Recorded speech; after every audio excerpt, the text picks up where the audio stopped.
Yes please. So first of all ఇక్కడ విచ్చేసిన media మిత్రులందరికీ thank you so much. And GSK media అన్న thank you so much for supporting హరితక్క last సినిమాకి ఈ సినిమాకి. ఎందుకంటే ఈ స్టేజ్కి ఈ ప్లేస్కి నాకు ఘోరమైన అనుబంధం ఉంది. ఇక్కడ నుంచే నోటిదుల స్టార్ట్ అయింది అది ఫ్రాంక్గా చెప్పాలంటే. సో ఆ రోజు ఎందుకో ఎమోషనల్ అయిపోయినా లక్కీ లక్ష్మణ్ అప్పుడు. ఫస్ట్ ఆఫ్ ఆల్ ఒకటి చెప్పాలంటే మా హరిత గారు అండ్ గారెందుకులే కానీ హరిత అండ్ అభి అన్న, సో ఇద్దరు ఒక ఫ్యామిలీ లాగా నాకు ఫ్రాంక్గా చెప్పాలంటే. అండ్ నా 4 సినిమాల్లో కంపేర్ చేస్తే లక్కీ లక్ష్మణ్కి ఎక్కువ రెమ్యూనరేషన్ వచ్చింది, అది కూడా చెప్తున్నా. అండ్ ప్రతి ఒక్కటి వాళ్ళు లైక్ ఏం చెప్పాలి, ఒక అంటే ప్రాంప్ట్గా ఉంటారు ఏ విషయంలోనైనా కూడా. సెకండ్ థింగ్ వచ్చేసి ఒక రకంగా చెప్పాలంటే వాళ్ళని మోసం చేసిన అనిపిస్తుంది ఒక్కొక్కసారి. ఎందుకంటే నేను ఫస్ట్ మిస్టర్ ప్రెగ్నెంట్ ఒప్పుకున్నా, సెకండ్ బూట్కట్ బాలరాజు ఒప్పుకున్నా, థర్డ్ వచ్చేసి లక్కీ లక్ష్మణ్ ఒప్పుకున్నా. సో లక్కీ లక్ష్మణ్ అంటే bootcut Balaraju and mister pregnant 2 సినిమాలు గట్టి హిట్ కొడతా. సో అందుకే దాన్ని బట్టి రెమ్యునరేషన్ మాట్లాడితేనే నేను ఈ సినిమా చేస్తా అని చెప్పేసి సినిమా కంటెంట్ నచ్చి నేను అంటే కంటెంట్ కూడా నచ్చింది. సో అప్పుడు దాని ప్రకారంగానే రెమ్యునరేషన్ మాట్లాడుకున్నా. నిజం చెప్పాలంటే నా 4 సినిమాల్లో కంపేర్ చేసుకుంటే ఈ సినిమాకి నాకు డబుల్ అమౌంట్ వచ్చింది ఆ టైంలో రెమ్యునరేషన్ కిందికి. అండ్ కానీ నాకు అప్పుడు mister pregnant cinema first start అయినా కూడా, బూట్కట్ బాలరాజ్ సెకండ్ స్టార్ట్ అయినా కూడా ఫస్ట్ సినిమా లక్కీ లక్ష్మణే రిలీజ్ చేసి డేర్ చేసి. సో అలా డేరింగ్ అండ్ డాషింగ్ మెచ్చుకోవాలి first of all. And that Haritha ఒక ఉమెన్ అయ్యి ఉండి తను ఒక ఉమెన్ పవర్ ఏందో నిరూపించుకోవడానికి నాకు తెలిసి సినిమా ఇండస్ట్రీకి వచ్చింది అని అనిపిస్తుంది ఫ్రాంక్గా చెప్పాలంటే.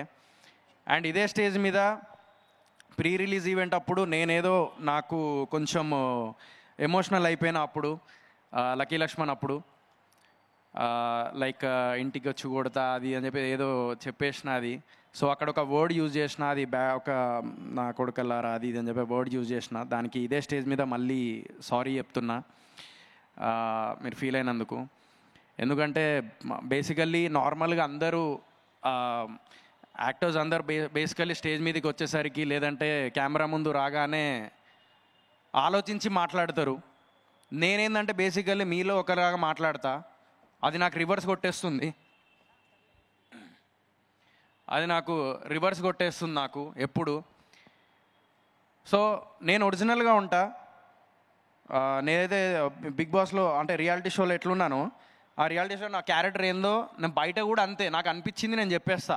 అది కెమెరా ఉందా లేకపోతే నేను ఇంప్రెస్ చేయడానికి అంటే నేను మాట్లాడేటప్పుడు ఇంప్రెస్ చేయాలి అంటే నేను ఏదో కథని నేను అంటే దానికి ఒక మాటలు ఏంటంటే క్రియేట్ చేసుకొని చెప్పాల్సి వస్తుంది.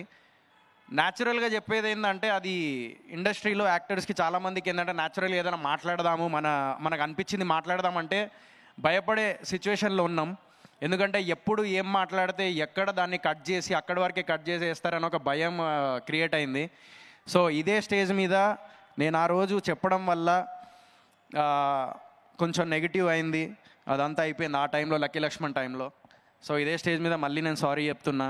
ఇప్పటి నుంచి నేను ఆలోచించి మాట్లాడతా.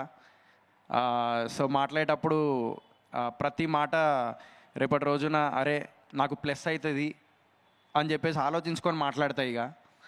సో ఎందుకంటే ఒరిజినల్గా ఉండాలంటే భయం వేస్తుంది, ఎవరన్నా తిట్టాలన్నా భయం వేస్తుంది, ఏమన్నా అనాలన్నా భయం వేస్తుంది మీడియా ముందు మాట్లాడాలంటే. సో సో ఈ సినిమా గురించి చెప్తా. నేను స్మైల్ అనే ఒక సినిమా చూసిన మొన్న, smile 2 and also the quiet place అని ఉంటుంది. ఈ 2 సినిమాలు ఏంటంటే డిఫరెంట్ స్క్రీన్ ప్లే ఉంటుంది అనమాట. సో ఇప్పటిదాకా మీరు అందరూ మాస్ సినిమాలు చూస్తున్నారు, లేకపోతే లైక్ లవ్ స్టోరీస్ చూస్తున్నారు, లేకపోతే చాలా థ్రిల్లర్ చూస్తున్నారు. బట్ ఇది ఏంటంటే కొంచెం హారర్ అండ్ థ్రిల్లర్ 2 మిక్సప్ లాగా ఉంటుంది అండ్ డిఫరెంట్ స్క్రీన్ ప్లే అనమాట.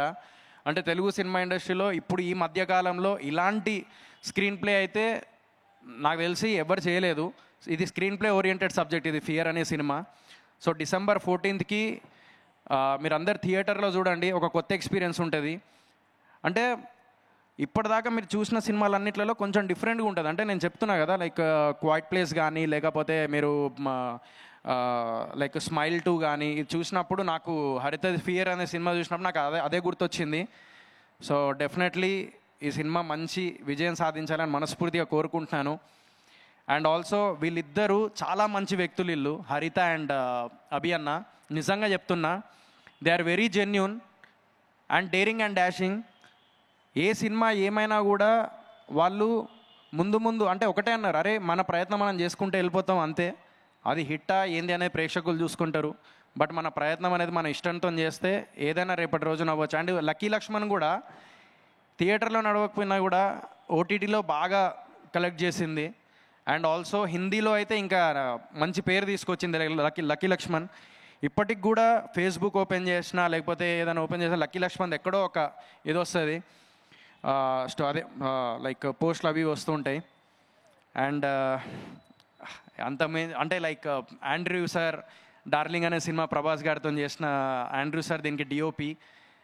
అండ్ అనూప్ రూబెన్స్ అన్న సో మ్యూజిక్ అయితే ఇరగొట్టేసిండు. అండ్ యా, సో టీం అందరికీ ఆల్ ది వెరీ బెస్ట్. అదొక్కటే చెప్పగలుగుతా, ఎందుకంటే నేను ఇప్పుడు మాట్లాడేది కూడా నాకు ఎందుకో భయంతో మాట్లాడతాను ఫ్రాంక్గా చెప్పాలంటే. ఎందుకంటే ఇదే స్టేజ్ మీద నుంచి నాది నోటిదుల్లో స్టార్ట్ అయింది కాబట్టి ఆ భయం ఉండిపోయింది అట్లనే. So yeah, thank you so much and all the best.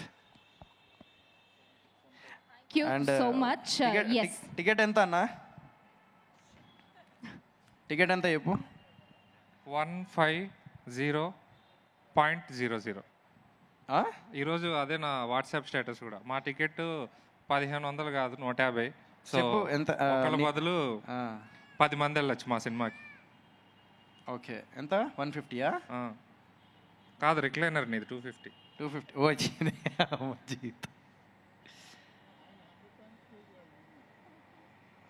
Okay, so 250 కొట్టేసిన. వచ్చినాయన్నా? చెక్ చేసుకుంటాను. ఎంత గలీజోడు చూడు, చెక్ చేసుకుంటా. మీకు తెలుసు కదా, ఫేక్ ఫోన్పే యాప్లో పే చేస్తుంటే పక్కకి వెళ్ళాక డబ్బులు ఉండట్లేదు. ఇంత ఘోరంగా నువ్వు. ఇగో వచ్చింది, Sohel hero. Thank you very much. మళ్ళీ రేపు పొద్దున రిటర్న్ పంపు. So yeah, okay, thank you అన్న. అదే ఇది కార్లో పెట్టిర్రా. Yeah, Thank you so much, Sohail Garu. You are amazing. Thank you so much for your support. మీరు అడగారా నన్ను క్వశ్చన్, బిగ్గెస్ట్ ఫియర్ ఏందనేది? యా, ప్లీజ్ చెప్పండి. మీరు అది నేనే అడుకోవాల్సి వస్తుంది. నా బిగ్గెస్ట్ ఫియర్ ఏంటంటే మీడియా ముందు మాట్లాడేటప్పుడు ఎక్కడ నా నోటిదులు ఎట్లుంటుంది ఏందో అని చెప్పి భయం ఉంటుంది. అది ఒక్కటే పెద్ద బిగ్గెస్ట్ ఫియర్ నాది. సో అదొక్కటే, ఇంకేం లేదు. సో భయం అనేది ఉండాలి లైఫ్లో, అది కూడా ఈ సినిమా ఫీల్డ్లో ఫస్ట్ ఆఫ్ ఆల్ ఉండాలి. ఆ భయంతోనే సక్సెస్ వస్తుంది. అంటే హిట్ కొట్టాలి అని చెప్పేసి ఏదైతే తపన ఉంటుందో ఆ భయంతోనే స్టార్ట్ అవుతుంది. కాబట్టి ఖచ్చితంగా భయం అనేది ఉండాలి లైఫ్లో. ఆ భయం ఉంటేనే మనం ముందు జాగ్రత్తగా ఉంటాం నాకు తెలిసినంత వరకు. Yeah, so your biggest fear is media. ఈ రోజుతో ఆ ఫియర్ని అలా వదిలేద్దాము. అండ్ ఎస్, 14th మనం థియేటర్స్లో కలుద్దాం. Thank you so much and congratulations to the whole team of fear.